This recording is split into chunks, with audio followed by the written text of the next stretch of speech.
To our amazing viewers at Midnight Affairs Tales, welcome and thank you for your presence. Makes these stories worth sharing. We'd love to hear which part of the world you are joining us from. Let us know now in the comment. Let's dive into today's story, Chapter 1. The departures terminal at Austin Bergstrom International was wrapped in quiet Christmas chaos. Twinkling lights blinked above glossy tile floors. A kid cried near gate 14. A couple argued over luggage by a Starbucks kiosk. Noel Maddox stood still in the middle of it all, unmoving, staring at his phone. "Do not come home for Christmas. Mom said it is better without you." There it was. Plain text. No emotion.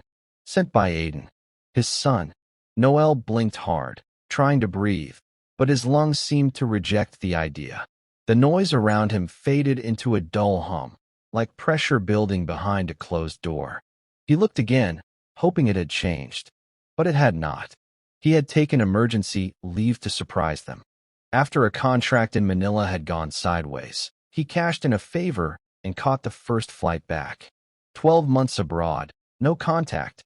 But this message felt surgical, deliberate, clean as a cut from someone who used to love you. His hand tightened around the phone until his knuckles turned pale. He was not angry. Not yet. He was stunned. Then the second blow landed. The phone rang. Unknown number. He hesitated before answering. "This is Mr. Maddox?" A woman's voice. Sharp. Professional. "Yes. This is Shannon Holbrook. I represent Fallon Maddox, your wife. We need to speak about recent financial activity on your joint accounts. Some of your actions may be in violation of the terms in your marital protection trust." Noel blinked again. "What trust?" She paused. "I suggest you consult with counsel." The call ended. The airport crowd moved past him, unaware. Christmas music played. His reflection in the terminal glass looked older than he remembered. Noel turned slowly toward the exit. The battlefield had just changed, and he had not even set foot in the war zone. What the hell happened to his family while he was gone? Wait, I need to tell you something important. Have you ever realized that you keep watching my videos but haven't subscribed yet? This video has reached this point, which means you're enjoying it. So why not subscribe? I have a big goal, 10,000 subscribers, and you can help me reach it. Think about it. If you don't subscribe now, you might miss my next big video. This is the moment. Hit that subscribe button now. Do it now. And don't forget to hit the bell icon so you never miss out. I know you'll do it. And when we hit 10,000 subscribers, I have a special surprise for you. Now let's continue story. Rain tapped gently on the windshield of the black Ford Taurus as Noel sat silently outside an unfamiliar suburban home in Driftwood, Texas. The house was modern, clean, and far nicer than anything he and Fallon could have afforded before he left. Except, he had not signed off on any move. This was not the house he left behind. He sipped the cold coffee from a gas station cup and watched through a pair of old binoculars resting on the dashboard. His breath fogged the inside of the window. It was 6:48 p.m. when the lights came on. A sleek silver sedan pulled into the driveway. He recognized the car immediately. He had detailed it once. True Advance. Of course. The driver stepped out, tall, confident. Salt and pepper hair. Designer coat. Then the front door opened. Fallon. She walked toward him like she had done it 100 times. No hesitation. No guilt. Just routine. Her smile was soft. Familiar. She kissed him. Not a peck. A real kiss. Hands on his chest. Intimate. Noel's grip on the steering wheel turned into a slow, controlled pressure. He did not flinch. Did not shake. Years of overseas private security had taught him how to stay invisible, even when it burned. He picked up his phone, tapped open a hidden folder. Photos. Audio clips. He started recording through the binocular lens. Everything. His own wife. With his former friend. Living in a house he did not approve. Financed with money she should not have had access to. His fingers hovered over his contacts. He opened an old thread labeled Derek, IRS, and typed one word, activate. He did not need guns. He needed documents. Codes. Names. Trails. Fallon was not just cheating. She was building a life by erasing him from it. And she was getting help. The house smelled like citrus cleaner and betrayal. Noelle stood in the foyer the next morning, having bypassed the alarm system with an old code. The one Fallon never bothered to change. That told him everything. He moved quietly, like he used to during night raids in Basra. Every creak in the hardwood under his boots sounded like a warning. The living room had new furniture. A huge flat screen. New curtains. Everything unfamiliar. Except the photos. One family photo remained on the shelf, cropped. He was not in it. The kitchen drawers had changed. Organized differently. He checked the bills in the drawer. All under Fallon's name. New credit cards. Unknown accounts. He took pictures of everything. Then he heard footsteps. He slipped behind the staircase, holding his breath. Aiden walked down the stairs. Tall now. Hair buzzed short. Shoulders square. His son looked like a man. But he was carrying a gym bag and had Truett's leather jacket on. Noelle stepped out. Aiden. The boy froze, eyes wide. What are you doing here? Aiden asked, voice low. You said not to come home, Noelle said. You were not supposed to see this. What is this? Noelle asked, gesturing to the new house. You helping him move in? Or helping your mother move me out? Aiden did not answer, just stared. I came home for Christmas, Noelle said. To see my family. You remember what that word means. Aiden's eyes shifted. Regret. Maybe. But before Noelle could speak again, Fallon's voice echoed from upstairs. Who is down there? Noelle turned toward the front door. I am not staying, he said to his son. Not yet.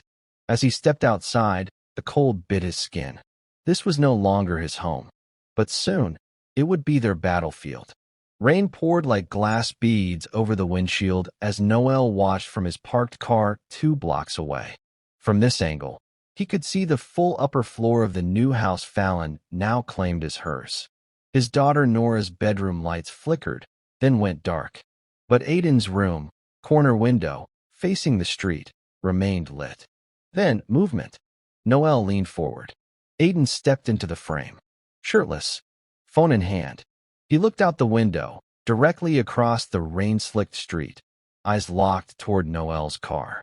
The kid squinted, and for a second, Noelle felt it, recognition. But instead of raising a hand or signaling, Aiden turned away and shut the blinds. Noelle sat back, exhaling hard. His own son had just closed the curtains on him like he was a stranger. He opened his glove box and pulled out the burner phone he had purchased at a 7-Eleven on the way down from Austin. In the contacts was a single name, Derek, IRS. He dialed. Yeah, it is me. You serious about this? Derek's voice came over with static grit.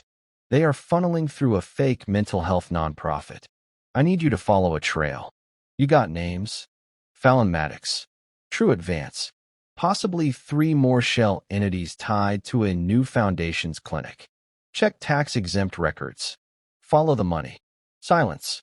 This is personal, Maddox, Derek said. No, this is war, Noelle replied. And they started it. It was 2:12 a.m. Noelle knelt inside the wooden shed behind the Vance residence, rain dampening his clothes through the cracked roof. His breath formed clouds in the cold. In front of him, a weatherproof case containing a GoPro, disguised as a water meter reader. The lens pointed directly at the back entrance of the house. He had already mounted another camera in a hollowed-out bird feeder. This one had motion detection. Both were encrypted to his laptop, now running in the trunk of his car. The goal was not just proof of adultery. He wanted patterns, business visitors, late-night drop-offs, deliveries that never made it onto invoices, behavioral data, the kind that prosecutors could use. Noelle checked the timestamps. Truett had come home at 1:17 a.m. Fallon followed at 1:41. 2 separate cars. They had learned not to arrive together. Smart, but not smarter than him. As he finished wiring the final camera feed, he paused. His hand hovered over the edge of the shed door. There were muddy footprints outside. Fresh. Someone had been out here. He drew his flashlight and flicked it once. The beam caught a cigarette, but on the ground. Still smoking. Someone else was watching. Noel slowly backed into the shadows, not moving another inch. Whoever it was, they had not left yet. The next morning, Noel drove 60 miles north to a strip mall in Georgetown. The sign on the glass read, "Clear Horizons, Trauma Recovery and Life Reinvention." This was the clinic Fallon had listed on 2 health insurance documents. Weekly visits for the last 6 months. Over $4,800 billed. Inside, a woman at the desk smiled politely. Her name tag read Brittany. "I am here to see Dr. Angela Cresswell," Noel said. "Follow-up appointment." "I forgot the time." Brittany typed quickly, then frowned. "Sir, we do not have a Dr. Cresswell here. She has been seeing patients here for 6 months. No one by that name has ever been employed here." Noel's spine straightened. "Can you check again?" "I am telling you the truth, sir." He nodded slowly and left. Once outside, he walked to the rear lot, pulled up Fallon's insurance claims from an app he should not have still had access to. Sure enough, 16 sessions billed here. Address matched. Tax ID registered. He cross-checked the tax ID through a public nonprofit lookup. Nothing came up. Fraud. He got back in the car and sat in silence. The web was deeper than he thought. This was not just infidelity. It was a full system of lies. A front. And Fallon had planted the paperwork months ago, back when he was still overseas. As he drove off, he noticed a black Jeep Wrangler 2 cars behind him. Tinted windows. No front license plate. They had followed him from Driftwood. And now, they knew he was getting closer. Noel checked into a 1-room extended stay motel just off I-35, using a prepaid card under the name Jared Collins. The kind of place with stained carpets and vending machines that only took quarters. He set his laptop on the nightstand and began assembling the digital pieces of the fraud. Fallon was smart, but she was also careless. A forensic sweep of old emails, pulled from a cloud account she forgot to unlink, revealed something strange. Recurring PDF files titled Addendum B, Post-Nuptial Agreement, Amended. He opened one. Her signature was there. So was his. Only, he had never signed it. He zoomed in on the signature. The stroke pattern was perfect, but something felt too clean. He uploaded it into a verification program. The result came back in red, digitally forged. Fallon had fabricated his consent to a post-nuptial agreement. The terms were brutal. In the event of separation or divorce, she retained full control over all assets, joint or otherwise, under the emotional abandonment clause. It was not just a setup. It was premeditated financial warfare. He opened a secure messaging thread to his attorney, attached the documents, and typed, "They forged legal documents. I need forensic handwriting and signature analysis, stat." Seconds later, his phone vibrated. Unknown number. He answered, but said nothing. "I know what you are doing," a man said. Calm, confident. "Then you know I am not finished," Noel replied. "You should be."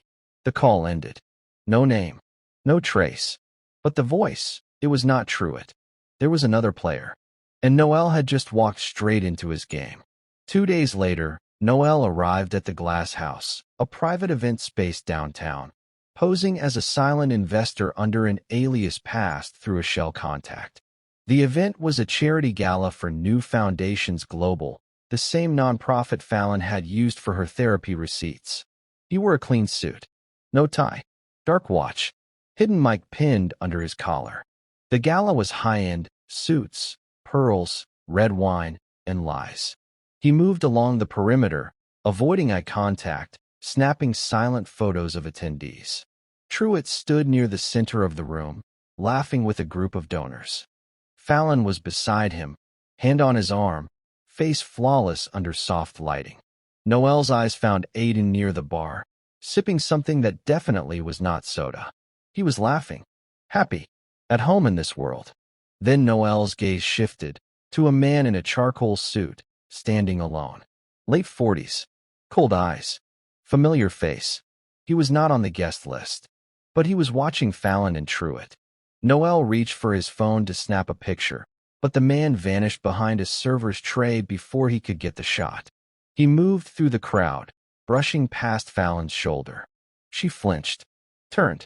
Her breath caught when she saw him. "Noel," she whispered. "You really threw a nice party," he said. Her face paled. Truett approached, brows furrowed. "You are not supposed to be here." "I never needed permission to attend fraud exposés," Noel said calmly. Fallon looked to the crowd, aware now they were being watched. "I suggest you leave," Truett said. Noel leaned closer. "You should be more worried about who else is watching." He left through the back hallway, calm as ever. Outside, rain began to fall. The next morning, Noel waited outside Dripping Springs High School. His car was parked across from the east entrance, away from security cameras. At 3:42 p.m., the final bell rang. Students spilled out like floodwater, laughing, yelling, alive. For a moment, Noel envied their ignorance. Then he saw her. Nora, 14 now. Her dark hair braided to the side, backpack slung low. She climbed into a friend's SUV, laughing at something inside. No phone. No trace of the girl who used to fall asleep beside him during thunderstorms. He did not approach. Not yet. Later that night, he waited outside the Vance house. At 8:27 p.m., Nora stepped out to walk the dog. Noel crossed the street and called her name. She froze. "Dad." He nodded once. She looked around, then walked toward him slowly. "Why are you here?" "Because I am not letting someone else rewrite my story." "I did not know about the party," she whispered. "Mom said you left us." "I left war zones." "Not you." Her eyes welled up, but she did not let the tears fall. She glanced back at the house. "I cannot talk long." "You already did," Noel said, gently placing a flash drive in her pocket. "Give this to no one." "Not yet. Keep it safe." She looked down, unsure. Then, quietly, "I never stopped hoping you would come back." Noel said nothing. He stepped back, disappearing into the dark. The war for his family's soul was not over. But now, at least one of them remembered who he really was. The kind of bar where broken deals lived and dying dreams came to drink was tucked behind a laundromat in South Austin. The lighting was dim, the music too loud. It was the kind of place people went when they wanted to be forgotten. Exactly why Noel chose it. He waited in a back booth. 2 beers sat untouched on the table. At 9:14 p.m., the door opened and in stumbled Eddie Langford, junior accountant at Vance Equity Group, one of the shell companies Truett used for asset flow. Eddie looked like he had not slept in days. He flopped into the booth, loosened his tie, and chugged half a beer before even saying hello. "You said you had questions?" Eddie mumbled, wiping his mouth with the back of his hand. "I said I had a job," Noel replied. "But you cannot talk if you are too drunk." Eddie leaned in. "You ever been threatened with prison over someone else's numbers?" "Because I have. They made me sign off on tax paperwork I never prepared. I told Truett it was fraud." He laughed. "What kind of fraud?" Eddie laughed too, but bitterly. "Therapy centers. Charity fronts. They set up this Veterans Mental Wellness Fund as a nonprofit, but every donation gets rerouted into a consulting firm that leads right back to him." "And Fallon Maddox?" Noel asked carefully. "She is listed as a paid consultant. But I never saw her work. Just signatures. On a lot of checks." He slid a flash drive across the table. "This has backups of our ledgers. Clean and doctored versions. If anyone sees this, I am dead." "You will be safe," Noel said, pocketing the drive. Eddie gave a nervous laugh. "You say that like you were someone dangerous." Noel looked him straight in the eye. "I used to be." Noel sat in his motel room, the city lights flickering outside like dying stars. His laptop screen glowed bright in the dimness, displaying file after file of falsified financial statements. Eddie's flash drive was a gold mine, each folder labeled, dated, and cross-referenced. He pored over one document with growing fury. Veterans Mental Wellness Fund, Q3 report. The report detailed over $320,000 in donations. All accounted for, all cleared by signatures, including Fallon's. But the funds were never used for counseling sessions. There were no counselors. The addresses listed for clinic activity were either closed offices or abandoned buildings. One was a freaking storage unit in Killeen. He pulled up satellite images, matching the addresses. Click. Another ghost building. Click. Another shell. This was no small scam. It was a federal-level fraud operation using the facade of helping veterans, like him, as a disguise. He scrolled through emails Eddie saved. One caught his eye. 2. Fallon.maddox@newfoundations.com from t.vance@vanceequity.net subject. Client 14B, remove the visit logs. If they push for receipts, you know what to send. Keep Maddox out of this. He is back in Q1. Q1. That was the quarter Noelle had returned from Manila, when Fallon had told him she was starting trauma therapy to heal their marriage. Instead, she was documenting false visits while preparing a legal fortress to kick him out of his own life. Noelle leaned back in the stiff motel chair. This was not about a broken marriage anymore. It was about identity theft, charity fraud, forged documents, and systemic deception wrapped around his name, his service, his silence. And now, silence would no longer protect them. It would destroy them. By the time dawn broke, Noelle was sitting inside a booth at a greasy spoon diner that never closed. The smell of bacon and burnt coffee curled into the vinyl cushions as he opened his laptop for one more call. He tapped a name on the screen. Rachel Kessler, investigative journalist at Public Ledger Weekly. Her voice came through quick, clipped, sharp. Maddox? Did not expect to hear from you again. You still cover charity scandals? Only the ones that involve national disgrace and lawsuits.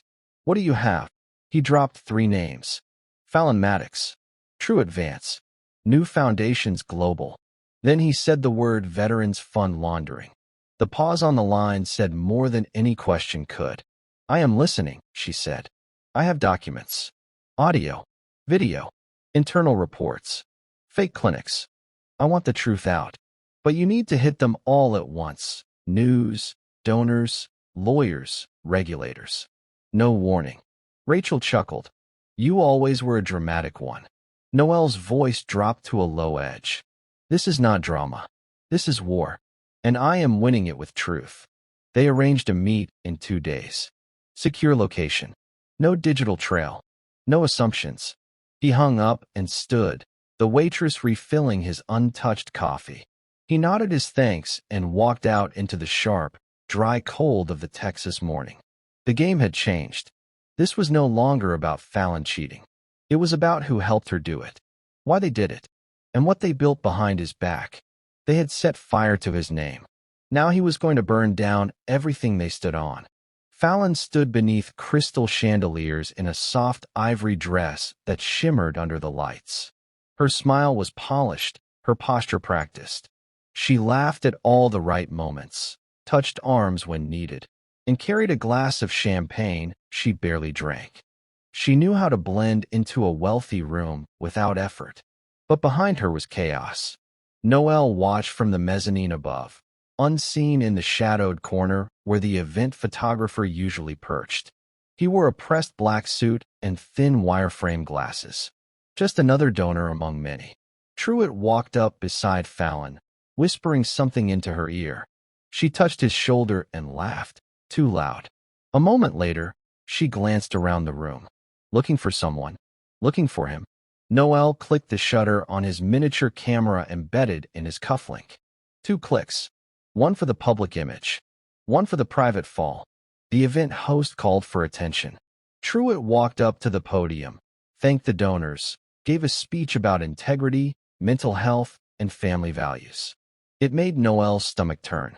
After the applause, Noelle slipped through the back hallway and into the valet check. Aiden passed by with a group of teens, his date wearing a glittered dress and too much eyeliner. Aiden did not see him, but Noelle saw everything. And now, he had enough to show what these people really were. Noelle leaned against the cold metal of a payphone outside a truck stop in Kyle, Texas. Across the line was a voice he had not heard in years. Colonel Denton Hale, the man who had pulled him out of Baghdad in pieces and helped put him back together. You went quiet for 5 years, Maddox, Hale said. Now you are calling me from a ghost line asking about legal war? What the hell is going on? They used my name to launder charity funds. Tied it to a fake veteran recovery nonprofit. My wife isn't on it. So is a man I once called my brother. Silence on the line. Then Hale said, You said legal war. That tells me one thing. You are not out for blood. You are out for exposure. I want them buried in courtrooms, not coffins. Hale exhaled. Good. Because if what you are saying is true, this is deeper than just betrayal. You are talking about federal-level racketeering. You need airtight evidence. I am building it. Then do not stop. Be the ghost. Make them think they have won. And when they turn to celebrate, take everything from them. Already started, Noel said. I will give you a contact. She is off the books. Used to run ops for DTRA. Now works quiet forensic cases for the state. You tell her Hale sent you. Noel pulled a pen from his pocket and wrote the number on his arm. As he hung up, the cold wind cut across his skin like memory. He had trained for missions that required silence, patience, and precision. This was no different. Noel sat across from his son at a fast food parking lot. Both of them parked in different cars, windows cracked. The wind was dry, the silence colder than the air. Aiden had agreed to meet. I should not even be here, Aiden muttered, glancing over his shoulder. If Mom finds out, she will not, Noel said. This is just us. The boy looked older in this light. Hardened. Walled up. You were gone, Aiden said flatly. I know. No, you really do not. She cried every night for a year. Then she stopped crying. Then she started working with Truett. Said they were fixing people. They were not fixing anything. They were stealing. Aiden flinched. I did not know that, he said, quieter. You helped him access my files. The military archive, my reports. My surveillance tech. You gave him tools I used to protect lives. He said it was for the nonprofit. Said you would never come back. And you believed that? Aiden did not answer. His shoulders sagged. Do you know what happens when federal agents find out you were part of a data leak? Noel's tone softened. You are 17. You get tried as an adult. I did not know. I swear. I thought it was just security stuff. To make your records cleaner. Noel stared at him. I do not want to lose you, Aiden said suddenly, voice cracking. You already lost me, Noel replied. But you might still get me back. If you stop lying now. Aiden reached into his coat pocket and handed over a USB drive. I saved everything I could. Noel took it without a word. This was not forgiveness. But it was a start. Noel parked a block away from the high school and waited. The wind had picked up. Trees along the sidewalk shivered in place. His fingers tapped the steering wheel, but not out of nerves, timing. At 3:48 p.m., Nora stepped out of the front entrance, alone. No friend this time. No smile. She walked straight toward his car. He unlocked the door. She climbed into the passenger seat, silent for a few seconds, hugging her backpack tight. I saw your face in the news yesterday, she said finally. Someone posted that veterans report you gave to the Ledger. Noel nodded. Mom was furious. She threw a glass. I hope it was expensive, he replied. She almost smiled. I read the whole article. You were helping people. You never left us. She lied. I wanted you to know the truth. Nora turned to face him. Then let me help now. Noel stared at her, unsure if it was a trap or a turning point. She reached into her bag and pulled out a spiral notebook. This is her schedule. Who she meets. When she leaves. I track stuff. Always have. She never noticed. He opened the pages. Handwritten notes. Dates. License plates. Names of visitors. Even nicknames Fallon used in her texts. This was more than helpful. It was tactical gold. I miss when things were quiet, Nora said. Even if we were poor. We were never poor, Noel replied. Just honest. Nora nodded once. Do not let her get away with this. I will not, he promised. And for the first time since he came back to Texas, Noel Maddox did not feel alone. The storm started with a single subpoena. Rachel Kessler and her legal team launched the story under the operation name Snowfall, a coordinated release through digital exposés, podcast features, and leaks to 4 major newsrooms. By 6 a.m., Fallon Maddox and Truett Vance's names were trending in every state, with military funding tied to mental health charities. Screenshots of internal emails, stolen valor accusations, and donation fraud were everywhere. Noel sat in his motel room watching it all play out, calm as ice. Then came the second blow, an anonymous tip sent to the Texas State Attorney's Office, containing financial data traced back to 3 inactive therapy centers used for tax evasion. All of them signed under Fallon's digital ID. The media's firestorm brought new attention to old victims, veterans who had received form letters from Fallon's clinic, but no follow-up care. One man went on live television in tears, holding up his rejection letter with her signature at the bottom. "I thought she was going to help me," he said. "Instead, I wanted to die." Fallon's social media accounts disappeared within hours. Vance Equity went into private lockdown. Truett canceled a keynote speaking appearance in D.C. By noon, federal investigators had frozen 2 of their business accounts. By midnight, one of their board members had flipped, providing full financial logs to avoid prosecution. Noel watched each step fall like a domino. Aiden texted one word: "Whoa."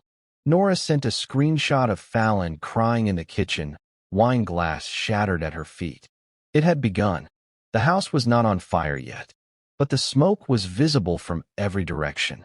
3 nights after the story broke, Noel parked behind a closed mechanic shop downtown, laptop open, camera feeds running in split view. He had eyes on Fallon's new condo and 2 secondary properties used by Vance Holdings. Activity had slowed. They were in hiding, but someone else was moving. A motion alert popped on screen. A man in a black hoodie was pacing behind Fallon's building. He moved with intent. Military stride. Patterned, calculated. Not Truett. Not Fallon. Noel zoomed in on the camera feed. The man turned toward the lens. For 1 second, he stared straight into it, then raised a middle finger. The feed cut. Noel sat frozen. Someone had just jammed the frequency. He jumped into the car, tore down the alley, rounded the back. Nothing. The lot was empty. He checked his phone. Ping disabled. Remote access gone. Whoever it was had used his own tech against him. Back at the motel, he double-checked all connections. 3 cameras were offline. One was completely wiped. He checked the name tag on the network activity log. S. Langston. It hit him like cold steel. Langston was dead. Or so he thought. Former squadmate. Declared killed during a mission in northern Syria. Blamed Noel for the failure. But there had been no body. Now the ghost was real. And he was in Texas. Noel stared at the name on the hacked feed. S. Langston. He had buried Langston's dog tags himself. The Syrian intel op gone sideways. The ambush. The blood. The silence. There was no way Langston was alive. Unless the report was false. Unless someone had forged it. Noel opened Aiden's USB drive again, this time digging deeper. Most files were research-based, copied photos, schoolwork, encrypted PDFs. But one folder caught his eye: /Lancom/ShadowX. It was disguised as a game install file. Inside, chat logs, encrypted strings, black market software logs, file transfers, and conversations between Aiden and S. Langston. Langston, I need his old access logs. Aiden, my mom's worried he's coming back. Langston, then speed it up. You want to protect her or not? Noel leaned back, blood roaring in his ears. His son had not just leaked intel. He had communicated directly with the man who wanted him dead. Aiden had betrayed him. The sting was not the leak, it was the trust. The long nights of protecting his family overseas, sacrificing everything, only to come back to a home rebuilt on his own broken blueprints.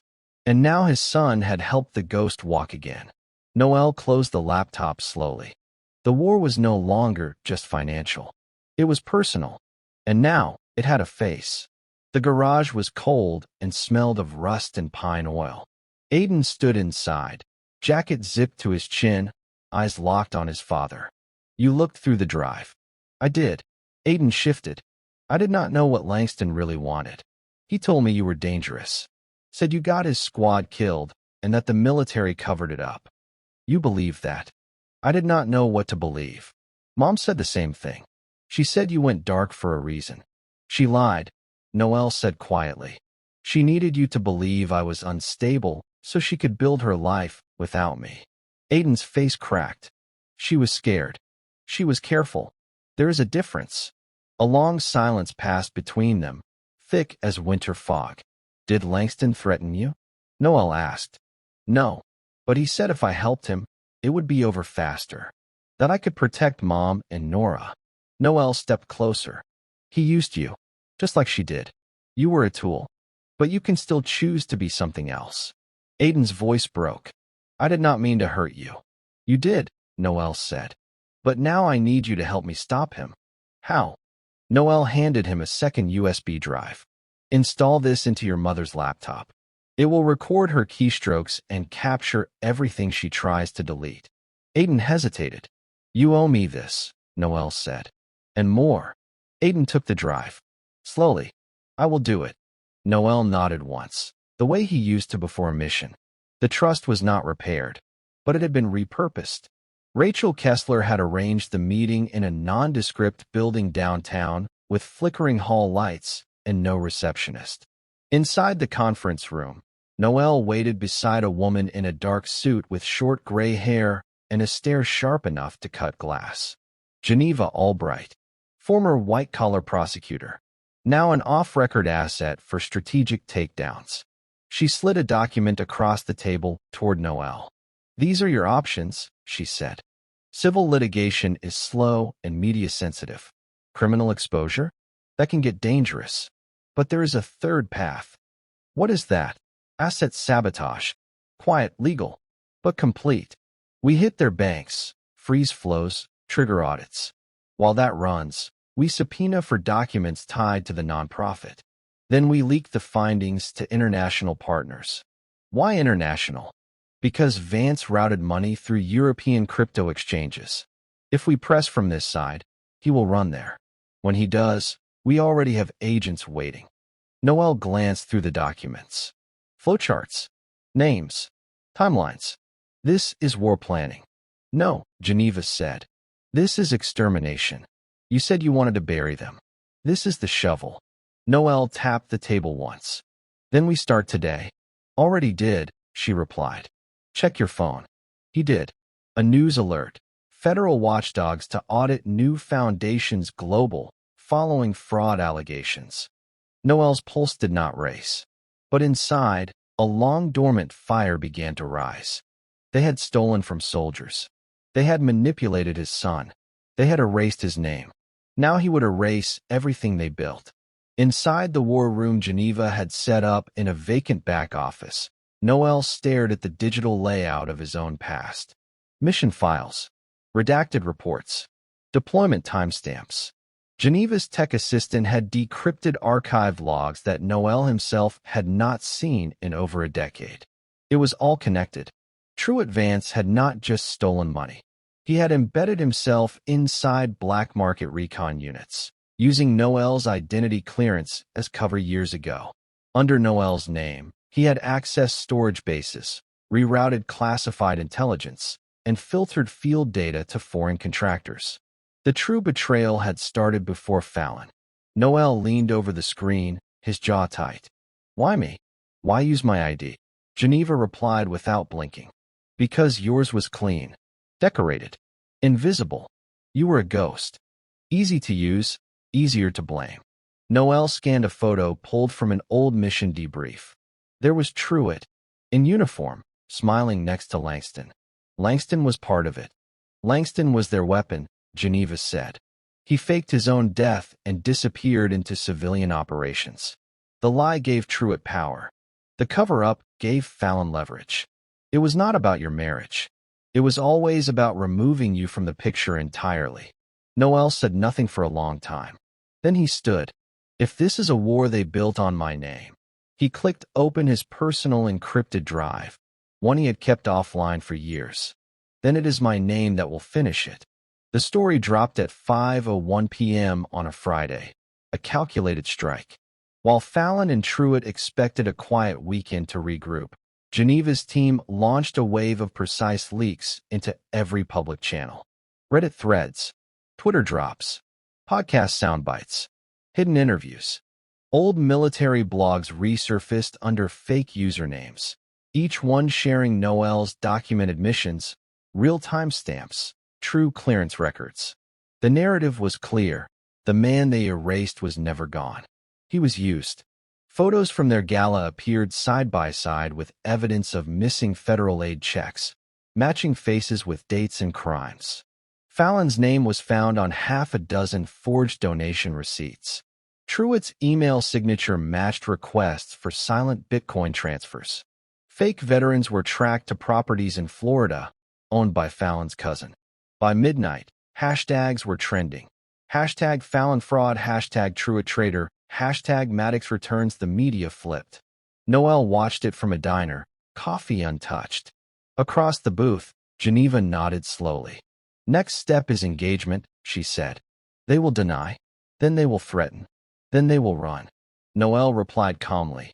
Let them. He turned toward the television behind the counter. A news anchor's voice echoed across the room. With growing calls for a Department of Defense investigation, former contractor Noel Maddox has emerged as a key whistleblower in what may become the largest charity fraud scandal involving U.S. military service members in recent years. The waitress topped off his coffee. You look familiar, she said. He looked at her and smiled faintly. Not anymore. Fallon Maddox stood in her kitchen barefoot, glass shards scattered across the tile. She had thrown her phone against the fridge an hour ago, and the echo of that moment still rang in her ears. Her laptop screen showed headline after headline. Her name, her face, her signature, all exposed. Aiden was gone. Nora barely spoke to her. Truitt had not responded in 6 hours. She called again, straight to voicemail. Her hands trembled as she opened her encrypted email. New message. From unknown subject. Endgame. I did not disappear. You tried to bury me alive. I am done waiting. Check your closet. Left side. Top shelf. Her blood turned to ice. She ran upstairs. Ripped open the closet. On the top shelf was a small envelope. Inside, a photo of her, taken last night. Through the window, holding the glass of wine. Crying. Alone. The angle was precise. It meant one thing. He was inside. Somewhere. Fallon spun around, slammed the closet shut, and locked every door in the house.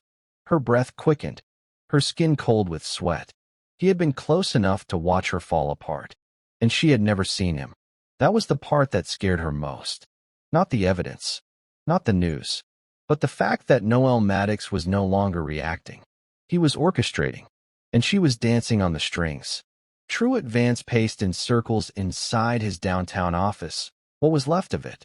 The building was half empty, lights flickering in vacant rooms, framed certificates tilted from the vibrations of a building under siege. His phone kept buzzing. 3 sponsors pulled funding. 2 board members resigned. One anonymous voicemail whispered a threat in fluent Arabic.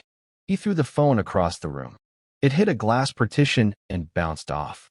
Outside, protesters gathered with signs. Where's the money, Vance?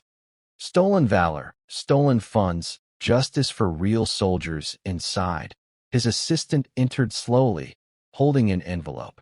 Federal audit paperwork, signed by a judge lowering. He grabbed the documents with shaking hands. Pages and pages.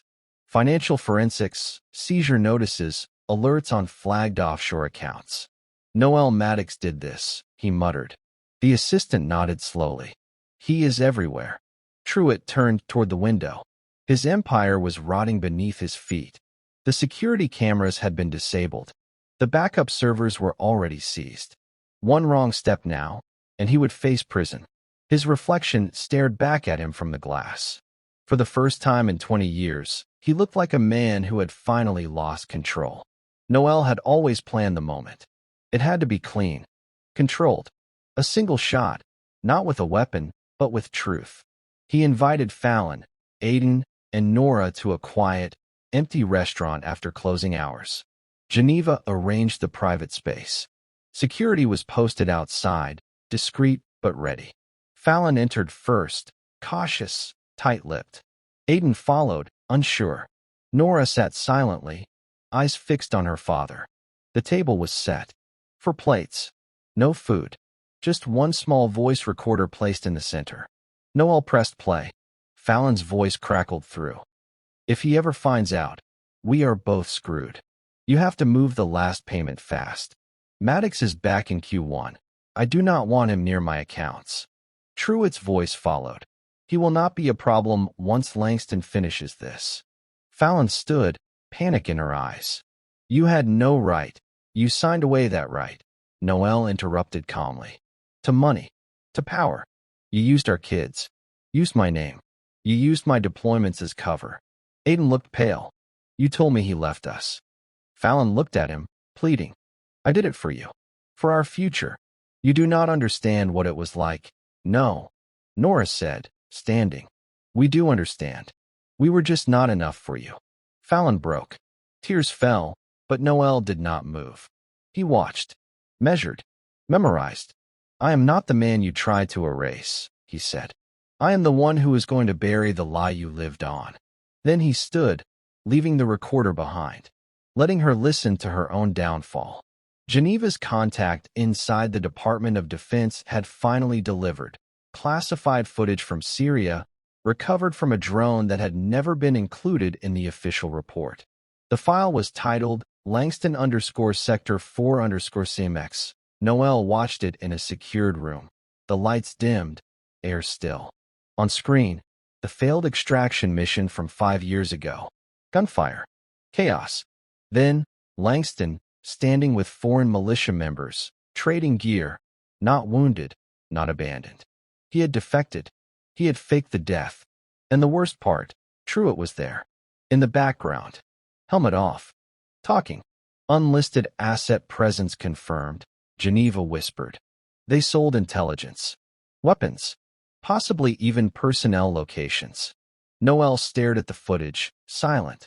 They did not just steal your name, she said. They nearly got Americans killed. The room stayed silent, the weight of the moment pressing down like stone. Then Geneva added, This is no longer revenge, Maddox. This is national. He nodded once.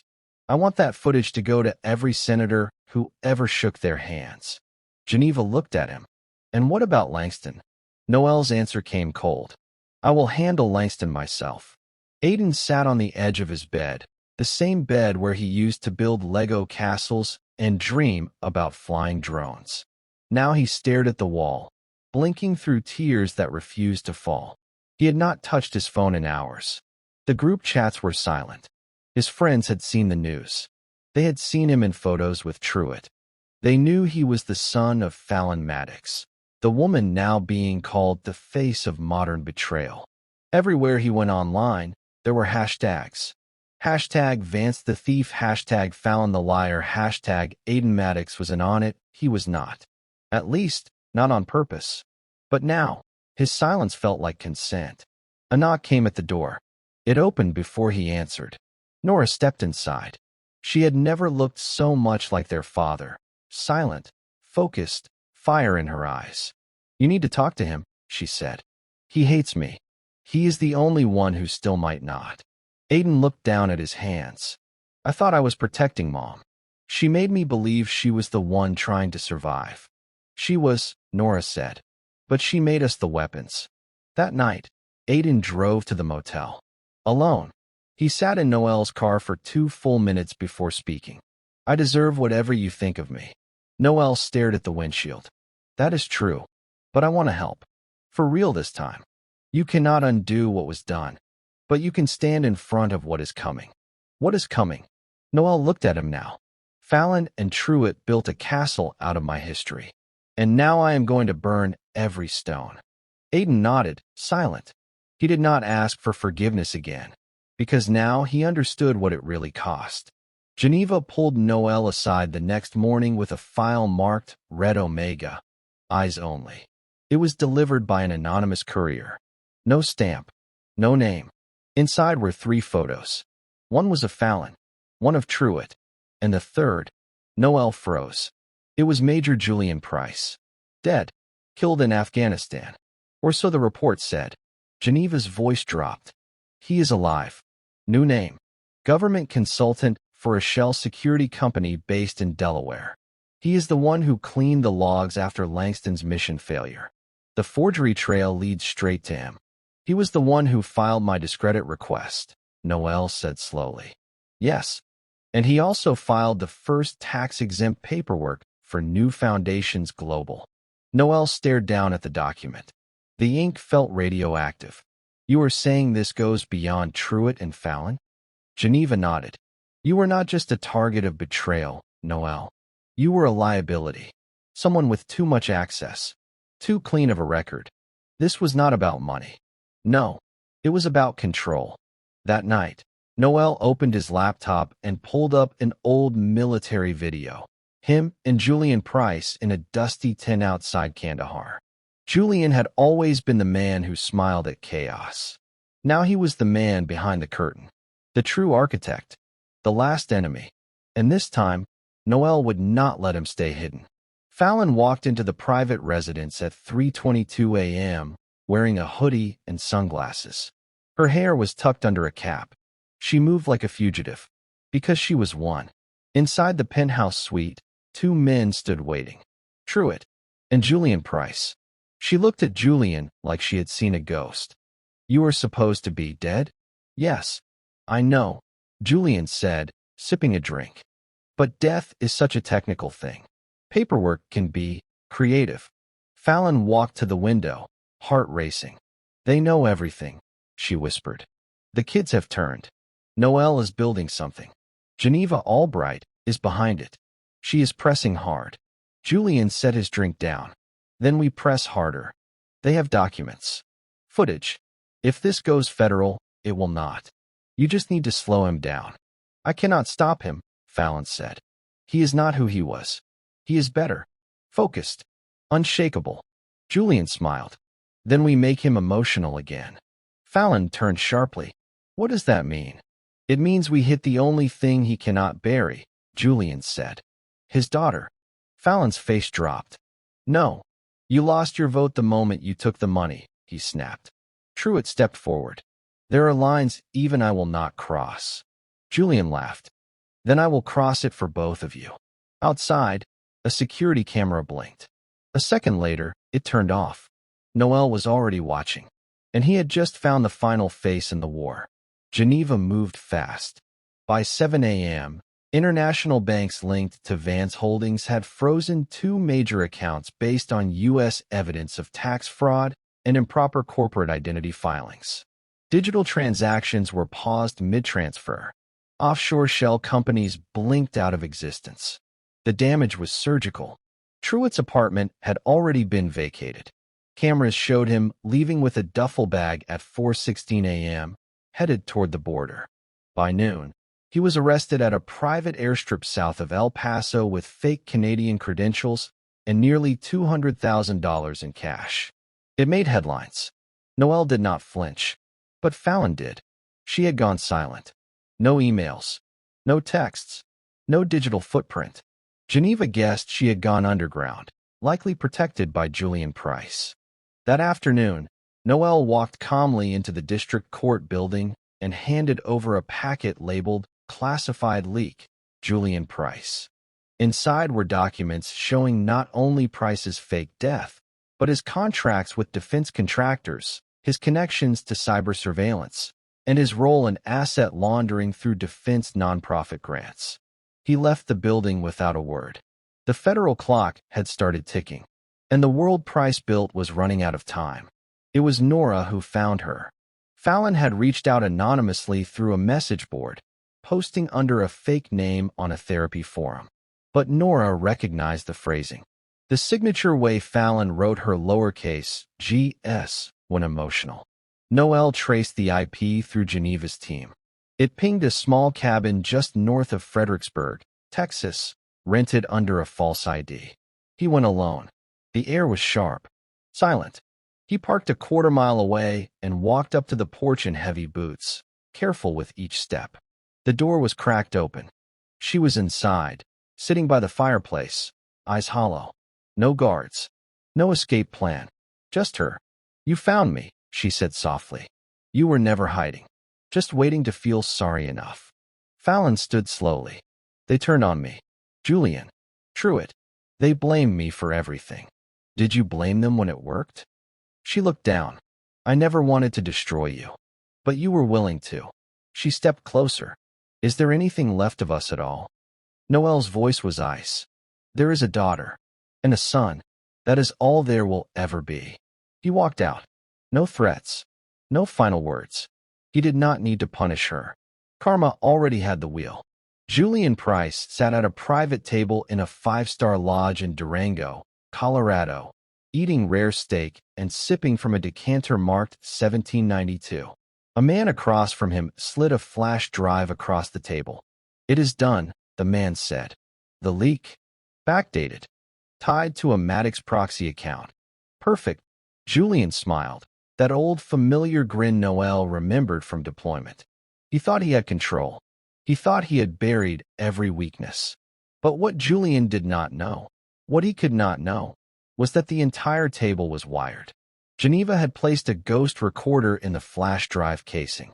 Noel listened in real time from a black SUV down the hill. Julian raised his glass in a quiet toast. "To the American lie," he said. Noel clicked open his laptop and forwarded the live recording to the Department of Justice, the NSA, and 5 major news outlets. By the time Julian's dessert arrived, his name was already trending. Hashtag the man who never died. Nora's voicemail came just after midnight. Her voice was steady, but something about the way she spoke made Noel sit up straight. "Dad, something feels wrong. I think someone was watching me today after school. A dark sedan. It followed me to the corner store, then disappeared. I told the school. I just wanted you to know." He played it again. And again. Each time, his hand clenched tighter. Then he opened the back channel, a silent phone line he used only in emergencies. He texted Echo 7 to Geneva's team. Response: team mobilizing. On her in 20 minutes. Stand by. Noel grabbed his jacket, keys, and gun from the motel drawer. Langston was out there. And if Julian had ordered a move, this was no longer about trials. This was war on his blood. And this time, he was not going to be reactive. He was going to strike first. The courthouse buzzed with noise, reporters crowding the marble steps, their microphones like bayonets aimed at whoever walked past. Noel ignored them. He moved through the front doors with Geneva at his side, carrying a black hardshell case, the one holding the final documents, the complete evidence package. They were filing federal criminal charges under multiple counts: wire fraud, tax evasion, false death certification, identity theft, obstruction of justice, and conspiracy against a government contractor. The weight of the case was massive. Inside, agents from the Department of Justice and the FBI sat waiting. One of them, a grim-looking woman with a scar just below her eye, opened the case and flipped through the documents. She looked up at Geneva. "This is airtight." "Read the signatures," Geneva replied. The woman paused at the last page. Julian Price. Truett Vance.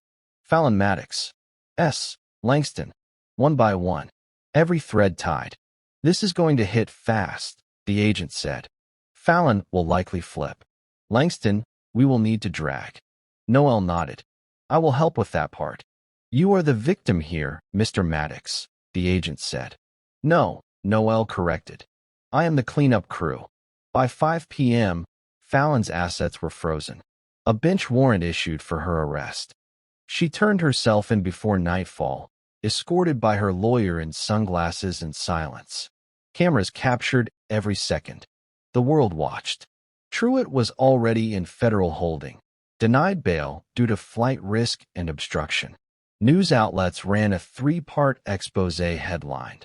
The Maddox Files: How America's Trusted Faces Stole from Its Heroes. Langston remained at large, but the net was closing. And Julian? He vanished. Until the flash drive surfaced on a public whistleblower server, dropped anonymously.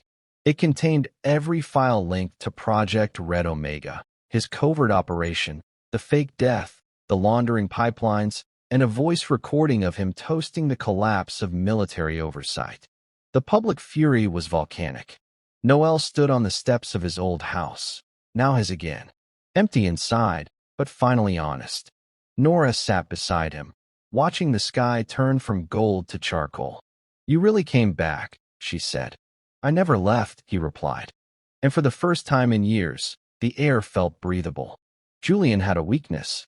Geneva found it in an old contact ledger. His half-brother in rural Arkansas, a man running a compound of off-grid properties used to smuggle goods for crypto clients. Noel went himself. The drive was long, two-lane roads bending through woods thick with winter shadow. He arrived just after dusk. No lights, no sounds, but he knew the structure.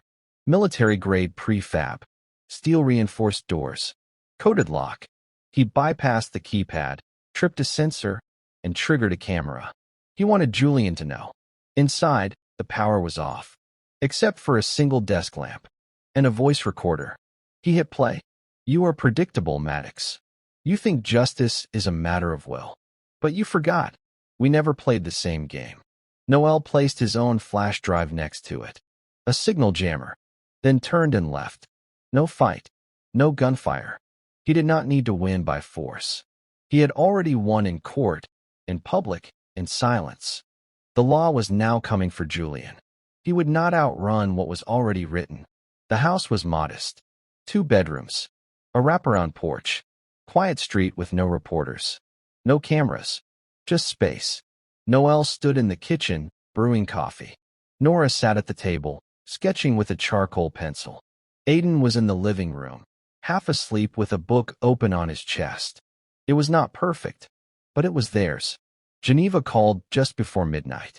Langston was found in a cabin outside Flagstaff. He will face trial.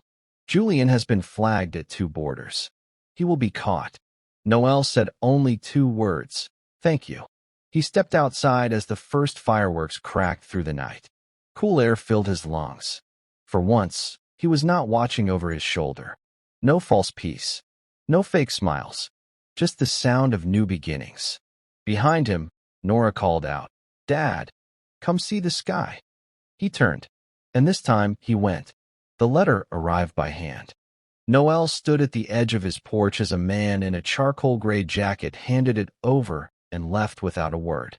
The envelope was thick, the seal unmarked. Inside, a confession. Typed. Signed. Julian Price. "I knew they would not kill you. That is why I let them handle it their way. Fallon. Truitt. Langston. They were emotional. I was efficient. But you endured. And that was my miscalculation." Noel read each word slowly, carefully. It was not an apology. It was a surrender letter disguised as reflection. "You took my network, my assets, my reach. You exposed everything I built. I will vanish. That is all I have left. You were never just a threat. You were the one man who understood silence like a weapon." At the bottom, a final line. "You will never find me again. That is my peace. And yours." Noel folded the letter neatly and placed it inside his drawer, next to the only photo he kept from his old military unit. Before the lies, before the betrayal. Some ghosts do not need to be buried, just forgotten. It was late. Aiden stood outside Noel's room holding a crumpled piece of paper and a trembling breath. Noel looked up from his desk, silently nodding for him to come in. Aiden sat down across from him. "I wrote something," he said, voice hoarse. Noel waited. Aiden unfolded the paper. His hand shook slightly. "I betrayed you without knowing I was doing it. I let someone else tell me who you were. And I believed them. Not because I hated you, but because I missed you, and it was easier to be angry than empty." He paused, blinking back emotion. "I do not expect forgiveness. But I want to earn trust again. Not because I am your son, but because I want to be someone you would trust even if I was not." Silence settled.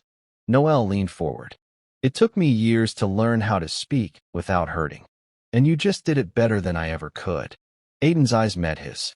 Noel reached out, not as a soldier, not as a strategist, but as a father. And this time, his son did not pull away. Noel found it taped to his bedroom door the morning after New Year's. Nora's handwriting, sharp and clear. "Dad, I watched you break without breaking. I watched you lose everything and still come home without hate in your voice. That taught me more than anything I learned in school. You protected us even when we did not deserve it. And you loved us even when we could not love you back. I want to be like you when I grow up. Not just brave, but honest. Thank you for coming home, even when we told you not to. Love, Nora." He stood there for a long time, reading it again and again. He folded it once and placed it in the same drawer as Julian's letter, two pieces of paper, one that built walls, the other that broke them down. The war had never just been about revenge. It had always been about reclaiming what mattered. And he had. Geneva sat on the opposite side of a government chamber, wearing a Navy suit and that same steel resolve in her eyes. The hearing was brief, finalizing new legislative language for veteran data security and charity transparency. The law was unofficially being called Maddox's Measure. Noel sat quietly in the back row, not seeking attention. He was not built for headlines. But when the final gavel struck and applause broke out from the gallery, Geneva looked back at him and gave one small nod. It was done. Everything he had endured, exposed, and dismantled now had weighed in policy, real-world change. As he stepped outside, snow began to fall gently across the marble steps.